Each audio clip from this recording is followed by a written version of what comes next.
یہ پورے معراج کا سفر تمہارے ایمان کا بھی امتحان ہے، تمہارے ایمان کا امتحان ہے، قیامت تک یہ بیان ہوتا رہے گا۔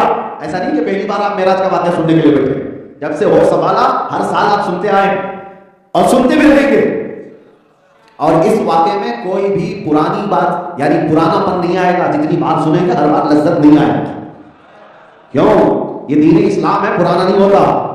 لا الہ الا اللہ کلمہ کبھی پرانا ہوا ہے تو پرانا، لیکن لگتا نہیں پرانا۔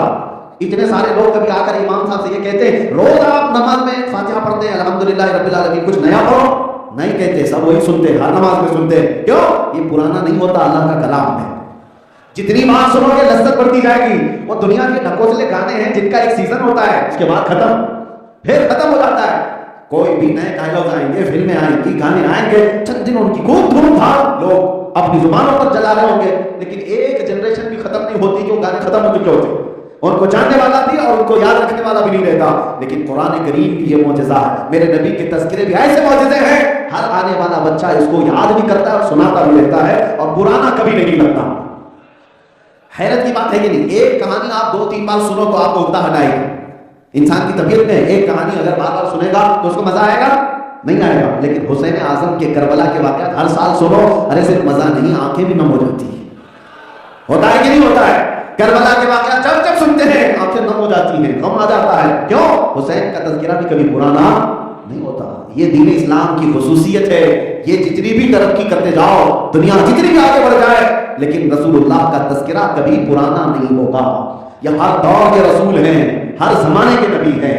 آج بھی اگر ہو سکتا ہے آپ نے بچپن سے سنا ہوگا، اگر ایک بار میں میرے نبی کے حسن کی بات کروں تو سب مچل جائے گا، لیکن ایسا نہیں کہ نیا ہے، یہ سنا ضرور ہے آپ نے، لیکن پھر میں اگر کہوں تو مچل جائیں گے۔ ہوتا کیوں ہے؟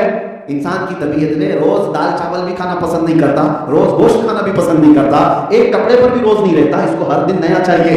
لیکن میرے نبی کی بات ایسی ہے کہ بندہ یہی کہے گا وہی سناؤ جو صحابہ سناتے تھے، نیا الگ سے مت لاؤ، وہی سناؤ جو نبی کے صحابہ کہتے تھے۔ ابھی میں آپ کو کہوں، شیخ سعدی شیرازی نے کہا تھا بلغ العلا بکمالہ کشف الدجی بجمالہ حسنت جمیع خصالہ صلوا علیہ وآلہ، اور رسول اللہ کے صحابی حسان بن ثابت نے کہا تھا واحسن منک لم تر قط عینی واجمل منک لم تلد النساء خلقت مبرئا من کل عیب کانک قد خلقت کما تشاء۔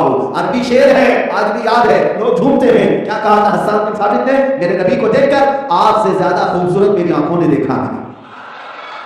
توجہ، حسان بن ثابت کو کوئی یہ کہہ سکتا تھا ارے حسان تم نے نہیں دیکھا، ہوگا کوئی اور خوبصورت؟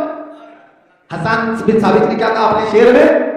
آپ سے زیادہ خوبصورت میری آنکھوں نے دیکھا نہیں۔ تو کوئی یہ کہتا حسان بن ثابت تم تو مکہ میں رہتے ہو، مدینے میں آ گئے، اتنا ہی تو تمہارا علاقہ ہے، تمہاری آنکھوں نے نہیں دیکھا، ہو سکتا ہے ان سے زیادہ حسن والا کوئی اور ہو۔ حسان بن ثابت نے دوسرے ہی شعر میں کہہ دیا واجمل منک لم تلد النساء، نہیں یا رسول اللہ آپ سے زیادہ خوبصورت کسی ماں نے جنا ہی نہیں،